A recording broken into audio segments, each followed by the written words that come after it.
নমস্কার, কেমন আছেন সবাই? রিঙ্কুস ডেইলি লাইফে আপনাদের অনেক অনেক স্বাগত। আশা করছি সবাই ভালো আছেন ও সুস্থ আছেন। আমিও খুব ভালো আছি।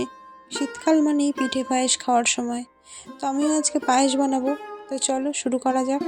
আর ভিডিওটি ভালো লাগলে প্লিজ চ্যানেলটি সাবস্ক্রাইব করে পাশে থাকবেন। আমি পায়েসটি বানাবো আমাদের বাড়ির গরুর দুধ দিয়ে। তার জন্য প্রথমে দুধটা ভালো করে জাল করে নিতে হবে। দুধটা ভালো মতন গরম হয়ে এলে তারপরে ধুয়ে রাখা চালটা দিয়ে দেবো। আমি আজকে পায়েসটা চিনি দিয়ে করব না, বাতাসা দিয়ে করব। তো চলো,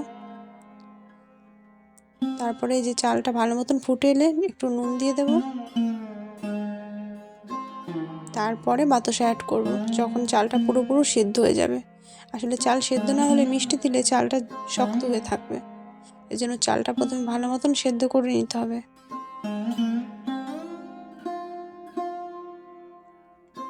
তো ভিডিওটি আপনাদের কেমন লাগলো প্লিজ জানাবেন, লাইক শেয়ার কমেন্ট করবেন এবং চ্যানেলটি সাবস্ক্রাইব করে পাশে থাকবেন। তারপরে আগের থেকে ঘিয়ে ভেজে রাখা কিশমিশগুলো দিয়ে দিলাম।